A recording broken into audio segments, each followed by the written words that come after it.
Good morning, baseball fans, and welcome back to Dan's Vintage Baseball PC. Do not be fooled by that fancy name. It's just me and some friends talking about baseball cards. Oh, and a new friend today, Joe. And Joe is on to talk about the 1934 World Series, which is a very, very historically important World Series in the history of baseball. And it has such interesting characters in it. So let's bring Joe on, and then we'll talk about it, and we'll talk about him, and then we'll show some cards. Good morning, sir. How are you? Good morning, Dan. I'm doing well. Thank you so much. I'm honored to be here. Well, it's great to have you on because I'm a fan of your channel. We Thank you. subscribe to each other, and we're also in a Discord together, which is nice. But I haven't known you from because your journey, and we'll talk about it in a second, is sort of the opposite of mine. I've gotten onto IG in the last 6 months and gotten a little bit of a following because I just keep showing cards and I don't have anything else, and the cards are fun. I talk about them. But you started out on IG first, got yourself a nice little following. But before we get to that, let's talk about your origin story, your collector history. Let's put it that way. Yeah, absolutely. So it's very cliche in the hobby. I was born in '79, so started collecting in the there. Remember picking up some packs in the mid '80s. Definitely remember my mom buying me Garbage Pail Kids and stuff like that, and then that led to some baseball cards. But my grandfather was a huge Cardinal fan. And actually was a young boy when the 1934 World Series happened. So he talked about the Gashouse gang and grew up a huge Cardinal fan. He grew up in St. Louis, running the streets. Great story. So he introduced me to the Cardinal baseball fairly young. I have some memories of like the '85 World Series, but I can remember in 1987, the Cardinals are playing well. They go on to be in the World Series that year. And my grandpa didn't collect baseball cards, but he collected coins. And he took me in a coin shop with him one time looking for something. And I saw, they had a Cardinals team set of 1987 tops. And I thought, oh, I got to have that. And of course, he bought it for me, and that was it. I ended up, we hand collated a 1987 top set. It's a polarizing set. A lot of people hate that wood grain. For me, it's nostalgia, it's memories. And I was hooked from that moment on. And ended up, by the time I was 12 years old, I was working in a local card shop a day or two a week, helping out because I understood the business. I was so entrenched in it. And it took me all the way through high school. And honestly, my first year or two of college, I was still working in a different shop and involved. But by about 1999, I was done. I was out of cards, had everything, kept everything, have my childhood collection, never sold a thing. Luckily, was never in a position I had to do that. Got back in briefly in '06, '07 for a little bit, and then I was out again until my first child was born. My son was born. I started later in life. He was born in 2016. And me being a redneck, I like to hunt and fish and do all this stuff outdoors. Well, I couldn't get away. I couldn't leave my wife at home as much as I used to. So I kind of rediscovered my cards and my collection. So I was full blown back in 2017 and have been ever since. And I had always been part modern, part vintage, and my grandfather heavily influenced me. And I would say when I got back in 2017, I was 75% modern. I was picking up some vintage stuff, but I was busting wax. I was participating in some breaks and things of that nature. But then along the line here in the last few years, I flipped the script and I'm pretty well 99% vintage. Still pick up a little bit of modern here and there, but so my collector's journey I think is similar to a lot of people my age, in the fact that we were in and then we were out and then now we're back in. I have the same basic story, but older. And it's funny because my point where I'm involved in the vintage, like not the vintage, I'm sorry, when I'm involved in like the junk wax period from like late 80s to early 90s, it's because of my nephew who is like basically your age. So it's like Gotcha. I kind of tracked along with that. And then he helped me rediscover cards that I had, which included a lot of vintage. But that being as it may, the other part that I really love about this story is your grandfather Mhm. and how the 34 Cardinals goes right back into a sort of a family connection. Absolutely, yeah. He grew up, or I grew up hearing the stories about Dizzy Dean and Pepper Martin and Frankie Frisch and Leo the Lip and all these, these characters. And then, of course, that he really came of age, a little bit later on during the 40s. But I grew up with that mythology really in St. Louis. These are characters that are larger than life, and my grandfather helped to instill those stories in me. So what's great about these two teams playing in the World Series that year is that they both had player managers who were new to the team, and also had not so great 1933s, added players, and suddenly became, fantastic baseball teams. The Tigers, and spoiler alert, will go on to win the World Series in 1935. But in 1934, it was really the Cardinals were really the sort of talk of baseball. Yeah, absolutely. I think one of the things that I read somewhere along the line, and it made sense to me, it resonated with me, is that St. Louis was the westernmost city in the majors at that point, because I think the major league landscape was completely different in 1934. But it was also the southernmost, which kind of, I never thought about that. Definitely St. Louis, if you're from Missouri, and I'm a big history, I was a history major in college, big Civil War historian. Missouri was a border state, very much can be southern, very much can be northern, wherever you're at. But at the time, it was the southernmost city in major leagues, and that really kind of resonated with me. It was like, wow, so you have these personalities of the Dean brothers and Pepper Martin and Tex Carlton and folks from the South playing for the team. That really, I think they were maybe the underdogs, America's team, at that point, because so many other people in states that were further away, this was the closest thing they had. So the other thing about them historically, in the historical context of 1934, you're talking about heart of the Depression. Mm-hmm. You're talking about a section of the country, like the Texas, what is it called, the Dust Bowl. They had the Dust Bowl going on. Yeah. Dust Bowl is going on. And you got a lot of that, and you got people moving west, and you've got this sort of thing with the people who were outlaws at the time, the Dillingers and the Bonnie and Clyde and all that stuff. This kind of because the country had been at that point in depression for like 5 years, you've got sort of this feeling that the country loves the outlaws and they love the underdogs. Yep. And the Cardinals were, personality-wise, fit right in with that. Yes, absolutely. Yeah, you had you had those characters like like I said, Pepper Martin came out of Oklahoma, out of the Dust Bowl, and the Dean brothers coming out of Arkansas. Family was like poor sharecroppers, so yeah, they were very much the everyman. But also, on the Cardinals, they had people like Ernie Orsatti was born in L.A. and he had family that worked in the film industry. So it was a very eclectic group of people there in the St. Louis club. So what's the origin of the name Gashouse Gang? So I've read up on that, varying different stories on it. Some of it is you think back to the terminology of of gas, meaning kind of happy, laughing. Hey, that's a gas, that's a good time. But also one of the things that I read about, and I have to give some credit here of my the book that really I really enjoyed this book. Just read it this year, and it is called The Gashouse Gang. It's by John Heidenry, I guess. Heidenry. I'm not sure exactly how you say the name, but in the book he talks about in certain industrialized cities, and St. Louis definitely was industrial, that there was areas where refining took place and things like that, and it was the gas house district, and it was more rough and tumble.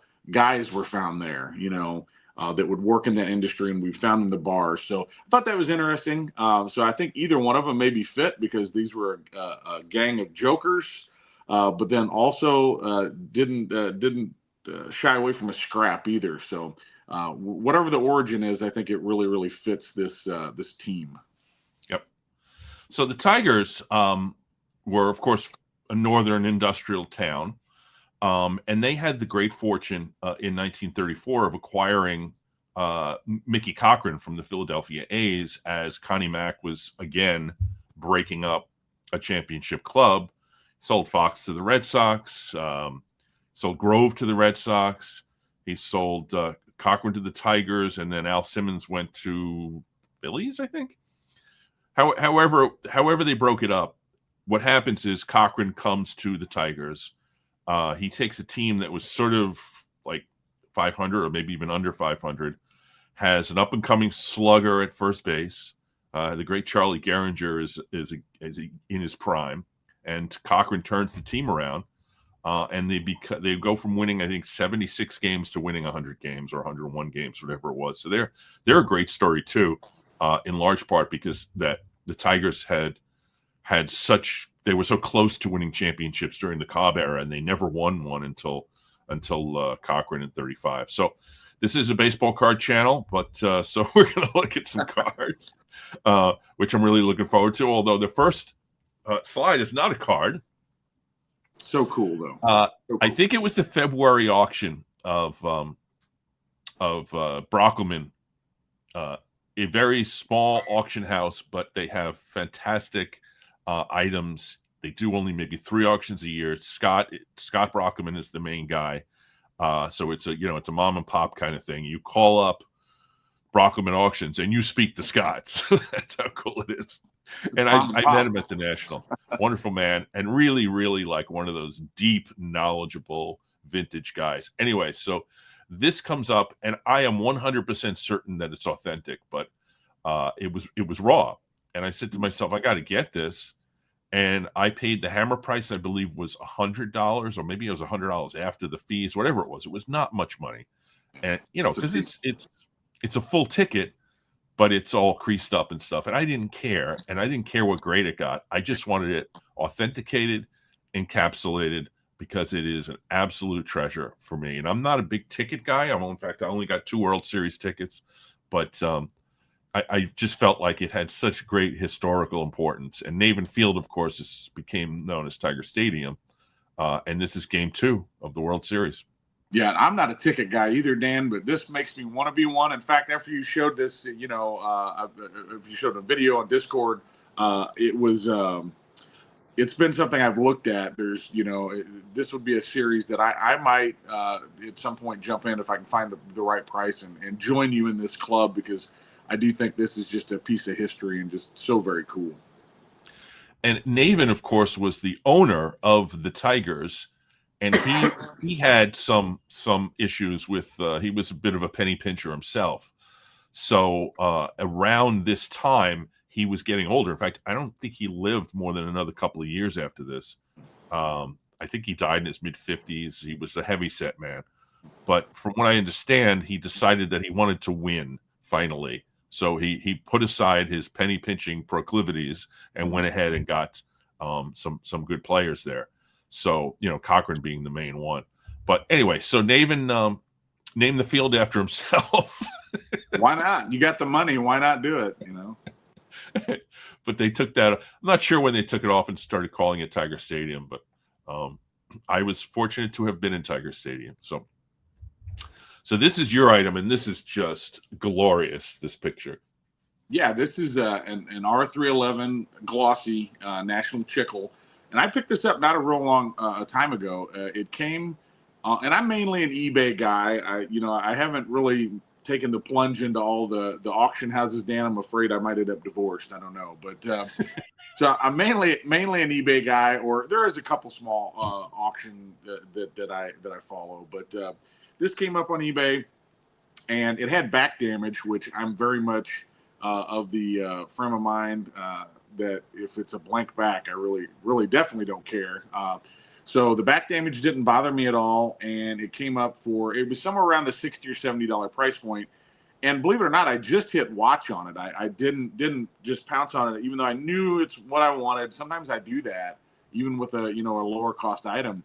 And it wasn't. I don't know. I might have been watching it for a day or two, and Dan over at Old Sarge Collects text me with the link to this. He goes, "Hey, did you see this?" And I was like, "Yeah, I'm one of the watchers on it."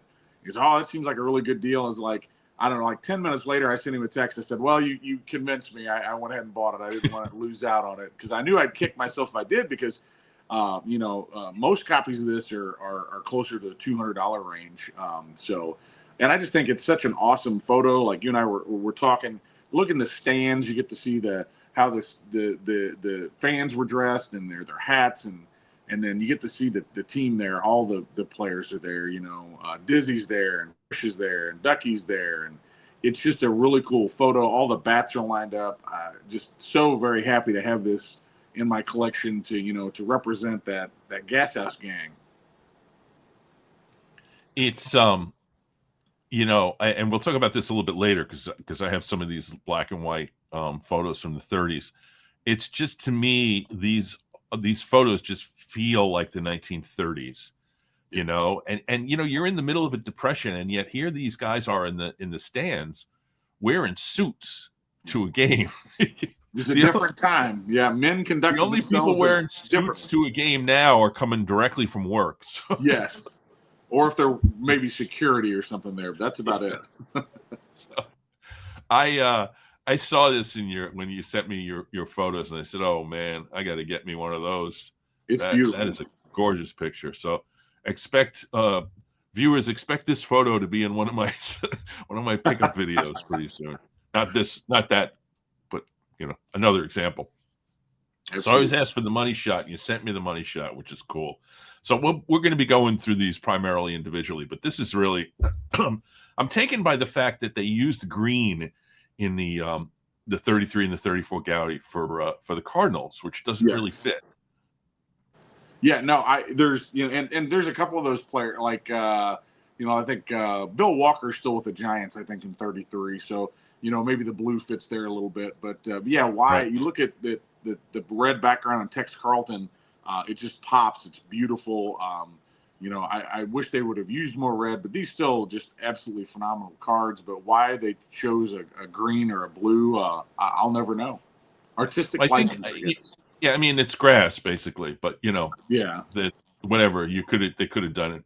The Diamond Stars Medwick, which we'll get into, is really terrific card. It has like prominent red sleeves. So this is. I guess Frisch was traded from the Giants to the Cardinals for Hornsby in like 27 or 28? 26, I think, or after the 26 season. So it might have actually happened in 27, but it was definitely after 26. And so he ends up playing for the Cardinals for quite a number of years. And then he's on the team that wins the World Series in 31 with Gabby Street as the manager. And then I guess they kind of fall off a little bit, and they decide Frisch is old enough and much of a leader, and he becomes the player manager at the tail end of 33. Yep. Yeah, he at that point, I guess he's a little bit older, and I guess they figure he's a little bit wiser and a little bit more temperate or whatever. But yeah, he the trade for Hornsby, I can only imagine what that was like to be alive in St. Louis and you lose, Raja. In his prime, but then you get Frisch back, essentially still in his prime there. I know some people have talked about that. That might be the only time that two Hall of Famers, like in their prime, have ever been swapped directly for each other. But, Frisch comes over and, fits right in and ends up, taking the reins back in 33 there and leads him 34. And still, he batted above 300 in 34. I think he had 70 some odd RBIs. So he was still capable of getting out there and playing every day. But I think a lot of it was his leadership. I think the players, for the most part, seemed, from everything I've read, seemed to like him and get along with him. He wasn't maybe the Iron Hand. I don't think Dizzy Dean was very scared of him. He seemed to do whatever he wanted, even with Frisch at the helm. Yeah, I guess it was more kind of an inmates are running the asylum now. Yeah, so. So this issue is the 1934 gold medal Flower, which my research indicates might actually have been issued by Gold Medal Foods. That being as it may, it contains only Tigers and Cardinals, and it was issued late in the fall of 34 after the World Series. And the pictures, like this one, are just fantastic. Absolutely. And we'll see three of them here because I have the Frisch, which I picked up at the Philly show from a gentleman. I don't remember his name, but he was nice older man, and we chatted about baseball. When I picked this up, he knew that I knew what I was looking at, and he cut me a nice deal. And this card cost me, I think, right around $100. Oh, you can't beat that. They're beautiful Which cards. you can't beat for a 34 gold medal flower. No. And I don't think I'm going to collect the whole set, but there's a couple of them up in an auction right now that I'm looking at, including Dean, which I don't have. Yeah. So what's interesting about this Frisch is that I'm not sure if it's the same photo. I don't think it is, but it's the exact sort of pose from the Diamond Stars card. I should mention I did my Diamond Stars show about a month ago with Mitchell, and it's gotten a lot of traction because it's a terrific episode. And Mitchell is one of those guys who knows very much about the set that he's talking about. So that was something that was really nice to see. And I showed this card, of course. Yeah, it was a great show. I really enjoyed that one. Learned a lot on that one, and it is just an iconic set, and just a great card right here with the red in the background there. I really enjoy it. Yeah, so it's got a real good Cardinals feel to it there, Yep. even though you don't know. I mean, I think this picture was taken when he was on the Giants. Maybe not. Am I wrong about that? Is that a Cardinals? That might be Cardinals, actually. Yeah, it might be. Their hats were really nondescript during that time, so it could be. That could be a Cardinals. Yeah, and then of course you have a nice example of the 34 Gaudi. Yeah, I bought that at auction from. It was on eBay, but it was one of those. It was a coin store or something, but it was auction, and I bought it. And the Pepper Martin Diamond Stars that I have. I bought both of those at auction from them and got them at good prices, and then. Haven't graded the Martin yet, but I sent this one off, and just I think a fantastic image of the old Fordham Flash here. Yep, really cool card. Frankie Frisch had an expression that helped me in my early days of fantasy baseball, which is if a guy is a 280 hitter at the end of the season, he's going to be hitting 280. So that's like a Yogi Berra took that quote. to mean. I mean, it's a sort of like wisdom, baseball wisdom, but it's sort of like things regress to the mean, essentially. Yeah, very true. Yeah. So I mean, I can say that the eye appeal on this one. I mean, it's a 2. It's a 2. Oh yeah, for a 2, the eye appeal is fantastic. The color is just bright green and. It's a tiny bit off centering wise, but it's still nicely centered. And I don't see any other anomalies that would cause this to be a 2. But hey, it's got some real subtle like wrinkles on it, but it's one of those where you have to look for it. This is the type of card I'll take all day long. So I can have this many cards in my collection. To be able to purchase, this all these different cards from this era. I have to take the 1s and the 2s, and if I'm lucky, I might get a 3 here or there. So this item, which we talked about a little bit before we came on, this one I really love. Why don't you tell me what we're looking at here? So this was, and the reason it's kind of just it's not the greatest shot in the world because it was only in my possession for maybe like an hour or something before I handed it off to my buddy. We set up a card show here in the St. Louis area that's once a month, and there's a gentleman that sets up there that deals in a lot of Type 1 photos. He's also got some autographs. He's very reasonably priced, and he somehow sources new stuff all the time. So one of the other guys came over and said, hey, he's got some new Cardinal stuff over there. Better go look. So I go sifting through there, and I find this awesome, Type 1 Frisch that it's got a couple different dates in the back of it. I believe one of them might be 1930 and the other one might say 34. So I don't know if it was used maybe 2 different times, in 2 different publications or articles or what have you, but definitely has all the markings of a Type 1. So I bought it for like $30 or $35, like really, really, I felt like really cheap for such a cool item. And I immediately handed it off to my buddy to send off in his next PSA submission. So it's there now, getting researched and authenticated. And I know the Type 1s can take a long time. So I may not get to see this in hand for a while. But I'm very much looking forward to getting it back. I would love to do a little bit more research on it and maybe find out. I haven't spent much time doing it, but see exactly where it might have been used and see if I could get a copy of whatever publication it was used in. Yeah, I mean, probably St. Louis newspapers. Yeah, from the yeah. I'm 30s. guessing that it was, and that the provenance there in the back, it might even say it, but I just haven't had a chance to look online. But I'm Yeah. sure that's probably what it was for. So I mentioned Cochran earlier, and my my entry point into the gold medal flower or gold medal food issue was this Cochran card, which replaced in my collection a similar but not quite as good card from that time frame with the same sort of pose. I don't remember even what the issue was, but it's been about 4 or 5 years. But so I picked this up I don't even remember which auction it was, but it's a 4.5, obviously. Just fantastic, everything about it. The pose, the look on his face. It just has that 30s feel to it. It's a catcher card of one of the greatest catchers of all time, and of course he's with the Tigers, and that's his first season with Detroit, and they go to the World Series. So I've had all this really good feelings about it, and picked it up for some crazy low number, and then just started to look for more of these issues, and I think it's really a great set. On the left is the Tattoo Orbit, which is also 1933. So I guess he's maybe on Philadelphia. I don't remember. I have the card around here somewhere. Does it say Philadelphia? Yeah, he's on Philadelphia. But it's his last year. But if you look at that one, centering is damn near perfect. Yes. It got a 2 because it's got a tiny little bit of a stain on the back. And you can't even. My camera's not great for this, but it's got a stain right on the top here. So Yeah. happy to Once pick again, that up. though, take those all Yeah. day long, right, Dan? I mean, a 2 like that Yeah. is just fantastic. Yeah. Yeah. And I got that at the Philly show. And then on the far right, I'm not a big fan of these 35 Gaudi's 4-in-1 cards. I've had several of them over the years. I've usually sold them or traded them, but I decided that I needed one just because to my type collecting. So I wanted one from the set, and I saw this.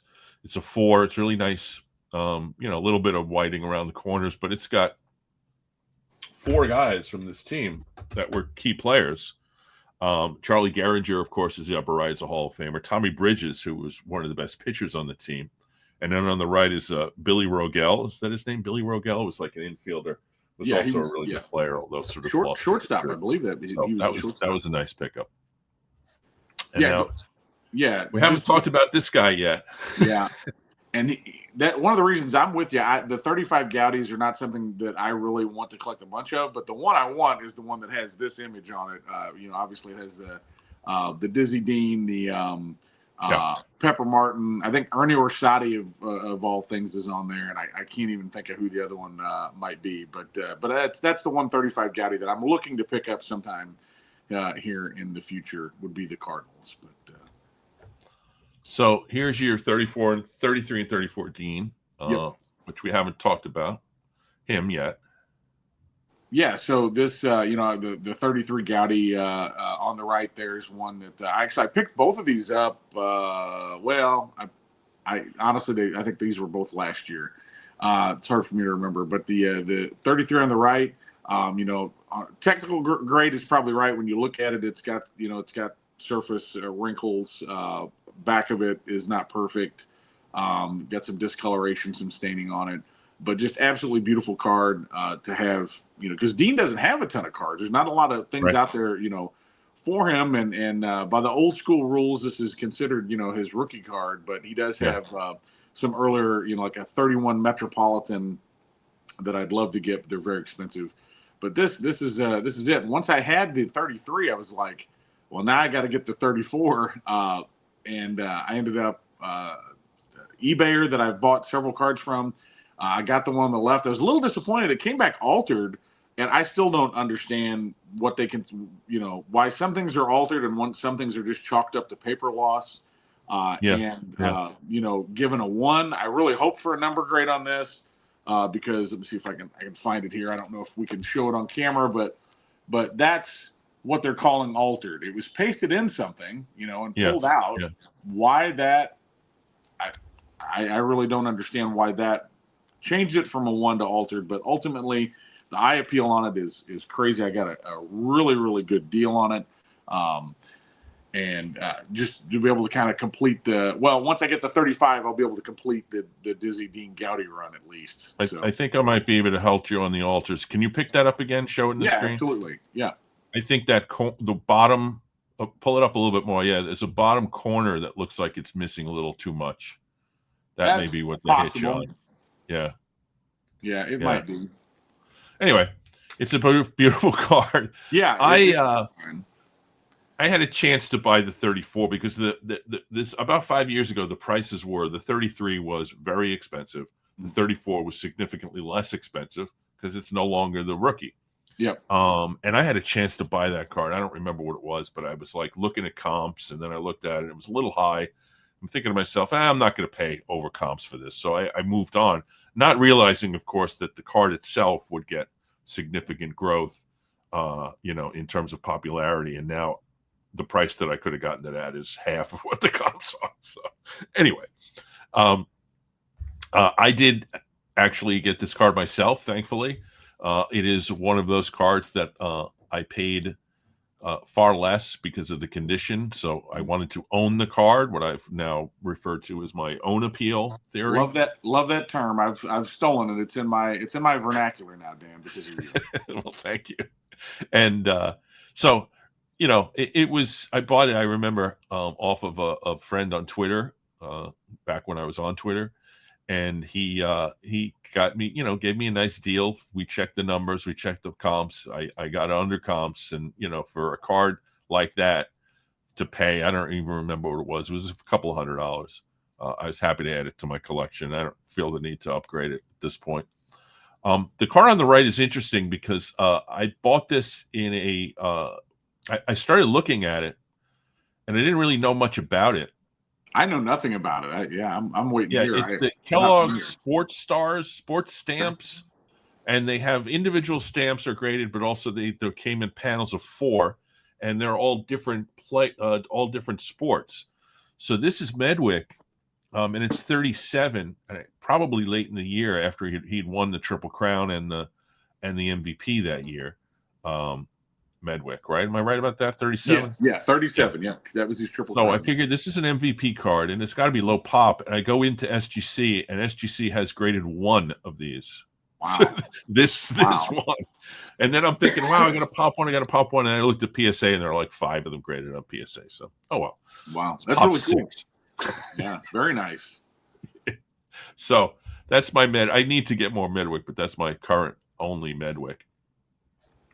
Speaking of whom, you put together a little, we'll go through each one of these individually, but the card on the right, I don't think we have an individual photo of the card on the right. I see the clean sweep sticker on it. It's a diamond matchbook.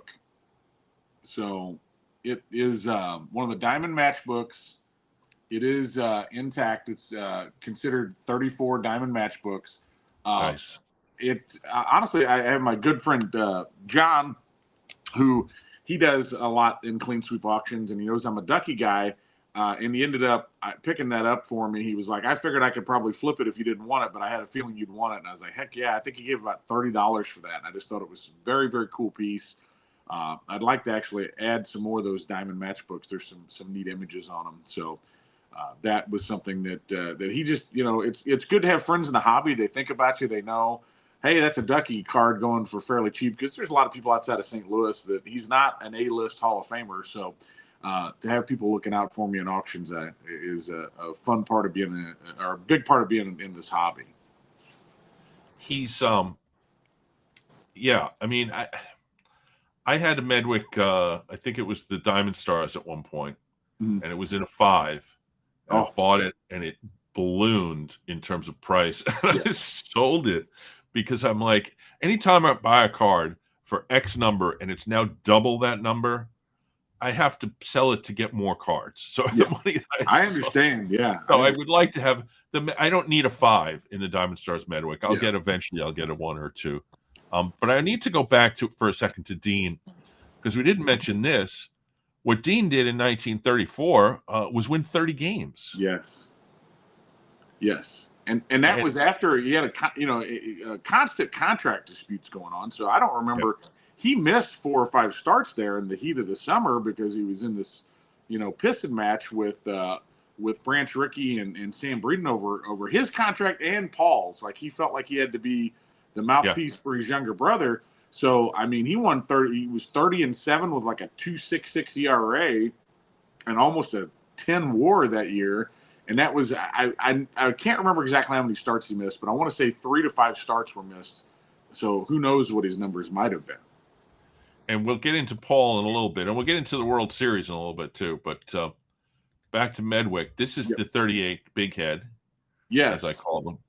Yeah, the 38 Gaudy Big Head. So this was a card that was definitely on my list, and I was had a saved eBay search for it, and it pops up, and I look at the eBay seller, and there it is, Old Sarge Collects. So about that time, it was before I knew Dan, but about that time I had been invited to go on with John, 3D80's kid, and he was having Dan on, and we ended up in a group text. So I was like, Dan, I'm glad I got your number. I noticed that you've got a card on eBay that I'd be interested in. And he was so gracious, like, he goes, I'll cut you a deal on it. I'll take it down right now. We'll work on it. I said, well, give me a week or two. I just blew a bunch of money on other stuff. He's like, take your time. And anyway, so a week or two later, I hit him up. I said, hey, I think I'm ready to buy it. What are you thinking? He gave me a really fair price on it. It's another one. It's a 1.5, but, and maybe technically it is, but I'll take 1.5s that look like this all day long. And just so happy to have it in my collection. At some point, I wouldn't mind adding the one with cartoons. I don't know how serious I am about, making it a priority, but it would be kind of neat to have both versions of this card. Yeah, I mean, again, you're right. It's the technical grade, whatever. The eye appeal on this is fantastic. It's really nicely centered. The red pops, the other colors pop, and yeah, I mean, it's a nice. I'm not, to be honest with you, not a big fan of this set, but I know a lot of guys that I'm friends with are fans of it and have gotten some fantastic cards, and now I'm starting to get a little FOMO. I would love to add the Joe D and the Feller at some point, but they're such big cards. I don't know if that'll happen, but the Feller would be the one I'm going after. But I do have a card in this set we'll see shortly. But there is a story behind that. And so this, I have a card from this set. Why don't you tell what we're looking at here? So this is the Dixie Lids premium from the Dixie Lid ice cream you sent away for this, and it was a set that had kind of like you were talking about Kellogg's. It had it seems like Ducky was in all kinds of food, Wheaties, Dixie Lids, Kellogg's. But it was a set made up of there was I believe maybe boxers, swimmers, you name it. But there was a few baseball players, and he was one of them. And this was one of those things that I really didn't even know existed until sometime last year. And just searching for Ducky Medwick stuff, this popped up, and there were some copies of it that were in absolute pristine condition that were like $300. But this one, you can see where it was made to go in like a binder, and it was torn out, and it has some holes on it. But let me see. I'll take it out of the holder here, because what I love about it too is on the back. Yeah, it's it's got in action and a write up and everything, and it's just the image though is just so cool. I highly recommend anyone to get. Dan, you might be able to tell me. I don't remember who else baseball was in this set, but if you're a baseball fan, I would definitely look at picking one of these up, because this was reasonable. I think I gave about $30 for this version versus the $300 pristine condition one. Yeah, the player that I have is Carl Hubble. Yeah, Hubble. That was the other ones. Yeah, and it's similar. It's a beautiful photo. It's like 8.5 by 11 too. Yes, so, it's large size. Yeah. So these are 38 38 Dixie Lid premiums. Yeah, and just love it. He's not smiling. He doesn't look happy at all, which he's not exactly known for being the cheeriest guy in the world. But I just love the detail on his uniform, the birds on the bat. You can tell it's just a heavy wool uniform. Looks like it's hotter than all get out. Oh yeah. So we see Fresh again, but Mm-hmm. the reason I put this photo in here is because now we got Pepper Martin, Yeah. who I like this guy as a historical figure. Yeah. I think he was one of those players similar to Pete Reeser and a few other guys where the talent, the ability, the performance, everything was there, except they were so reckless and so they played, with such energy that they ended up getting hurt and shutting their careers down. So he Pepper was Martin in 1931 single-handedly pretty much won the won World the Series for series. the Yep. Cardinals. Yep. Just But by 34, he's an established player, and he's Mhm. a terrific player. And I love this, another Diamond Stars card with a tremendous artwork. Yes. Not surprising, but that one I need to put that one on my list. Yeah, it's a great card. Yeah, he was nicknamed the Wild Horse of the Osage, and for good reason. He played with that reckless abandon. He played different positions. He had some pop in his bat for sure. Doubles and triples, had that speed. But yeah, that 31 World Series was just was epic, singular performance by a ball player. Um, and he was somebody that my grandfather talked about a lot was Pepper Martin, just because his personality too, just larger than life, and seemed to be well liked by just about everybody. So I have a couple Martin cards. This 33 Gaudy. I'm not sure the image is that flattering to him, but the blue and the red on it is really nice. Yes. And it's a one, but it's a one because it's got the honest rounded corners. Yep. But that being as it may, I got this card for like $20. Oh wow. Yeah, I take that all day long. It's a card that I want to add, but it's not a card that you find cheap even in low grade these days. I look at twos all the time, and they'll be over $100 most of the time. So I'm with you. It's one he's just kind of, what's he looking at? Did they tell him to strike a pose, and he just looked off into the sunset there? But with the blue and the red, I definitely agree with you. It's a great card. Now the one on the right is back again to the gold medal flower. This is my third example of this set with the Frisch and the Cochrane. I have tried to buy this card for years because I was always struck by just the so many different aspects of this card that are so cool. He's got the socks and the shoes, very 30s. He's in his batting pose, but then if you look behind him, you got two different guys in there, one of which has got the big hat on and the suit. And I just absolutely love this card. It screams 1930s to me, and it gives me just like historical, it's a historical artifact as much as it is, a baseball card. Yeah, it And puts you in the Howie moment. Chasser, who is an East Coast dealer, had a bunch of these. And this one is a 7. It's an old label, Yeah. but I think that if it were Beautiful. graded now, it might actually again get a 7. It's pretty fairly graded. And Howie, made a deal with me and worked with me, and I was able to get this card for what I thought was a pretty good deal. And now I'm a high grade example of a card that I absolutely adore. Is something that I'm going to cherish in my my collection. And honestly, I I don't know if I need any more gold medal flower, but if I was going to get one, it would be this one, just because of the beauty of the photo. So Medwick, he ends up Martin. I'm sorry, Pepper Martin ends up sort of getting hurt continually throughout the 30s. He sticks around. I think he even plays in the 40s. Mm-hmm. I think he shows up in a Cardinals uniform in like 46 or something. During the war, 44, 45, 46, he shows up. Yeah.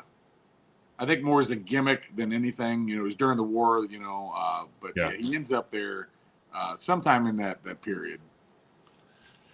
And I've looked at his numbers, and he, as much as I would like to, advocate for him to be a Hall of Famer, I just don't know that he has the numbers. But I agree. Fantastic fan favorite, though. For years, and put a lot of years in with the organization, and well known. It's one of those. Most people, if they're a baseball fan at all in St. Louis, they know about Pepper Martin. Yeah, awesome. So you have a couple of the side guys, although Rip Collins was a solid player in that time frame. Yeah, he co-led in 34. He co-led the National League in home runs. I think he had 35 homers. Mel Ott tied him, and Mel Ott also tied Ducky Medwick in 37, I believe. So Mel Ott was right there in the thick of things with the Cardinal guys, keeping them from being the singular home run leader. But Collins had 35 homers, I think like 128 RBIs in 34. So he really, really stood out and had a great season. And what I had to look, I had to see what his, the origin of his nickname. I remember when I first kind of started digging into Gashouse Gang, and apparently he hit a ball and it caught a nail and helped rip the cover off. But the legend was that he hit it so hard that he ripped the cover off of it. So then he was Ripper Collins from there on out. So I thought that was pretty funny. But he quietly had a pretty good. It was a fairly compacted short career, but he was a big part of why they went to the World Series in '34. And then Ernie Orsatti there on the right, I mentioned him earlier. He was kind of like he was the GQ guy. Him and Leo DeRocher, were the guys that wanted to dress to the nines and all about the kind of the nightlife and putting on airs and all that stuff. But he was from LA, and his brother-in-law was involved in the film industry, and I think that was kind of interesting about him. But he was more of moved around the outfield, had some speed, hit some triples, stole some bases. Definitely a role player on the team. I feel like Orsatti may have his post-playing days career. He may have been involved in, check me if I'm wrong on this, in Hollywood as like a stunt guy. Oh, I don't know. He might have. That Yeah. would fit the bill. It would fit his narrative, but I'm not sure. That's interesting. I'll look at I'll link to his SABR bio in the description. And then we got Bill Walker and Carlton. Tex Carlton was a really solid pitcher. Yes. He it was funny because they really didn't utilize him a whole lot in the series, but he was a big part of the rotation in the 30 during the 34 regular season. And put up some good numbers and was really a workhorse. But for whatever reason, they didn't go to him a whole lot in the series. But this particular 34 Gaudy, just with that red background, why they didn't use this red background for every Cardinal, I'll never know. Because I look at this card and I'm just like, it really draws me in. It speaks to me, right? I think John P. Collects did a episode about cards that speak to him. This would definitely be on my list of cards that speak to me. Would be that Carlton, and then Bill Walker. He was a guy that he was an ERA leader, not with the Cardinals. I think his time with the Giants, but he was an NL ERA leader like in 29 and 31 or something like that. He was a really good pitcher there in the late 20s, early 30s, and came over to the Cardinals. And he was kind of, I guess, maybe that swing man or sixth man, whatever you want to. I know he started some, he relieved some, but he was a big part of the pitching staff that year in 34. And I think this is a great image too with the blue background. Oh yeah, that is true. I'm a sucker for blue or red. Bill Hallahan, also a pitcher, right? Yes, Wild Bill Hallahan. He led the league a couple of years in strikeouts, or at least 1 year. He was good, 190, 200 strikeouts, something like that, for a couple of years. He also led the league in walks. So he was definitely earned the moniker Wild Bill, but he was a big part of the pitching staff, through the 34 season and into the World Series. He pitched. I think he started maybe 2 games during the World Series, or I know he started at least one and came in relief. But he was an interesting character. One of my favorite fun facts of him is the very first All-Star game, in 33, he was the starting pitcher for the National League in the very first All-Star game. Is that right? I didn't even know that. Yeah. I thought that was kind of a fun fact, and something to kind of hang your hat on, if you will. And then on the right, we have Dizzy Dean's brother, Paul Daffy Dean. Yeah, Paul Daffy Dean. And that card there, shout out to Tony Southern Collector. He knows I'm a big Gashouse Gang guy. And I mentioned in a video that I was still looking for a Paul Dean piece, a gold medal flower, something like that. But I loved the 39 play ball. And And Tony gifted me with that, sent that to me. So really, really appreciate that. Something that has even more meaning being in my Gashouse gang collection. Awesome. And just a great. I think it's a cool image. I love the 39 play ball, and he didn't like that term Daffy. He didn't take to it. He was the quieter of the two Dean brothers, and apparently to the effect that where Will Rogers, the great humorist, even went to bat on his behalf to other writers and said, "Hey, stop calling him Daffy. He doesn't, he doesn't like it." But apparently, it was just too popular and stuck. He was a rookie in 34. Yep. And he won 20-something games. 19, I think. I think he was 19 and 11, I believe is what it was. Yep. He had a great season. But when it comes to the World Series itself, which went 7 games, I should mention it went 7 games. Yep. So the Cardinals won 4 of those 7 games, 2 by Dizzy Dean, 2 by Paul Dean. Yes. Yes, they were amazing in the World Series. They pitched I can't even remember how many innings they pitched, but they had like a combined ERA of 1.4 or something like that in their 4 starts, and combined for like 28 or 30 strikeouts. I mean, they were it. They were the driving force. We had Bill Hallahan and Bill Walker and Tex Carlton that took them through the season, but when it got to the series time, it was really the Dean brothers show through and through. That were just amazing, and the thing that I think amazing about it too is that they were great athletes. They, times they came into pinch run, pinch hit. They were just fantastic athletes all the way around. Things that you don't see outside of Shohei Ohtani. You don't see things like that anymore. So, a couple of cards here from Tigers. Schoolboy Rowe, I bought this card because of the ticket. Because game 2, which the ticket is for, was a 10-inning affair that the Tigers won, and Schoolboy Rowe pitched all 10 innings to win. So I thought that was cool. Went ahead and looked for his card, and it's kind of expensive. I thought it was a high number, but it's only number 33. But I think it was, for some reason, a difficult card to get. I know it's pricey. I've looked at it too, and it's definitely a pricey card. Yeah, I looked around. I saw 4 on eBay for a certain number, and then I was like on Google, and I came across this like coin and other auction house, and they had baseball cards, and they had this at a lower number than the 4 that was on eBay, and this was a nicer example because of the centering. It's really cool, and it's pretty sharp. It's got some toning, which is pretty common with these Diamond Stars card, and I can live with it 100%. But I feel like the eye appeal on this card is off the charts between the colors and the centering and the edges and the corners. So really happy to pick up this Schoolboy Rowe from some auction company that I will never buy anything from again. Now the card on the right was essentially free. It is my only heads up card and type collector. I had to get one. It was in a lot of Charlie Gehringer cards, not most of which, but the others of which I sold off for a number that equaled the lot itself.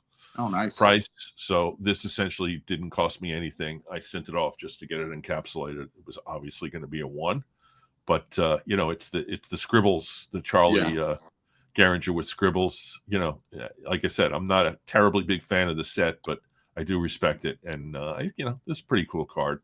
I think so for sure. Yeah. Creases and all of the surface issues notwithstanding. And then finally, we have Hank Greenberg, who I did a show on with Brian Roth about, 2 months ago. Brian's collection is insane. Amazing. Yeah. And just, wonderful to see. But Greenberg was a rookie in 33, had one of those years where he hit like 25 home runs and he was just coming into his own. And in 34, I think he was 22 or 23 years old, and he had his first real big monster season. So you had him, like I said, the 33 Tigers won like 70-something games. The 34 team won 100 games. And part of the reason was because Greenberg stepped it up and was about twice as productive in 34. And Schoolboy Rowe, who went from, winning a dozen games, won, I believe, 24 games. Yeah, in a big part 34. of it. So Yep. that kind of flipped the switch for them. Yeah. Besides, of course, the whole Cochran thing. So that's the end of the slides. Let me just say this: I have the autograph I bought from a friend for I don't know how much it was, but I asked Brian if I was getting a good price, and Brian said yes, so I pulled the trigger. The 39 I bought it, the 22 National from Tim Payne, and the 40 play ball, which has a gorgeous front, has some issues on the back. I bought that from my friend James Actor, who was on my show showing off his complete 1933 Gaudi set. So Nice. some really good purchases there with friendships involved. So I want to share the screen at this point and show off just some of the numbers on this series. Get rid of some of this stuff if I can. As you can see, it was a 7-game series. There's game 2 with Schoolboy Rowe going 10, actually 12 innings. I'm sorry. Yeah. I undercut him. Crazy. He went 12.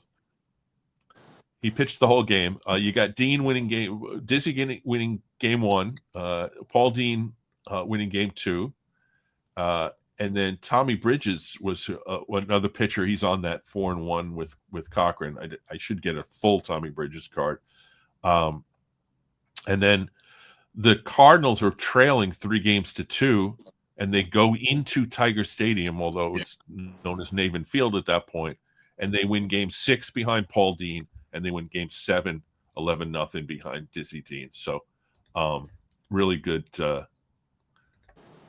good. Just a nice rundown of the stats of the World Series. It's a great group of players. It's historically important. It's just, I think, in terms of baseball and the 1930s, the 1934 World Series is pretty much the pinnacle of that decade. If you're not a Yankees fan, you're a Yankees fan. They go on to win 4 World Series, and DiMaggio, and then the whole the Gehrig saga, and that's great 30s stuff. And there's a lot of great players in the 30s, but this 34 World Series is pretty much the pinnacle for me. I have to agree, Dan. Of course, I'm biased being a Cardinal guy, but I just love it. The personalities. I mean, Detroit's team is stacked full of Hall of Famers too, and the story behind it, going 7 games. I love, if you ever get a chance to read about the series, just some of the stuff, the gamesmanship, like playing music out in front of the Cardinal Hotel to try to keep them up, and just all kinds of crazy stories. I love it. I think it's great, and what I think is funny too is that it wasn't the first time. This was before interleague play, and it wasn't the first time that the Cardinals were going to play the Tigers. They played they used to do these exhibition games in the middle of the season, and I just, that wild to me to think, oh, you play the Tigers in an exhibition game, and then you end up meeting them later on, in the World Series, and just, it was a different time, different place altogether. And then when do starters? When was the last time a starter went? I guess Jack Morris did 10 innings. But that's been almost 40 years ago now too. But starters don't do stuff like that anymore, or starters don't on short rest. They don't do the things that they do, or come in. Dizzy Dean comes in to pinch run in a game and slides hard to break up a double play, gets knocked out, unconscious, taken to the hospital, and he starts the next day. And this is the type of stuff, it doesn't happen in modern baseball. So I just, the mystique to it, to me, is just wild, because I didn't see it firsthand, but reading about it is just like that. It had to have been just crazy to witness. Yes. All of that I echo 100%. So, Joe, I really appreciate you coming on. It's been fun getting to know you a little bit, and certainly getting to know your collection, because we're deep down, we're card guys, and as much as the history is part of the channel, I do like to show the cards, and you've got a fantastic collection, and I'm happy to be able to see it grow through our connections. But anyway, Joe, thank you so much for coming. Viewers, if you get to the end of this video and it's Sunday, know that tonight at 9:00 on 4 Collectors, John 3D80's Kid is bringing on 3 guests, which include Aaron, from Value Vintage Cards, John P., who we mentioned earlier, Yeah. and myself talking about different set designs throughout the years. So that's going to be a live stream at 9 o'clock on the For Collectors channel. And if you watch this after Sunday, you can go back and rewatch it. So anyway, thanks for tuning in. We will see you back here again next Saturday. I'm going to end the recording and say so long, Joe. See ya. Thanks, Dan. Thanks, everybody, for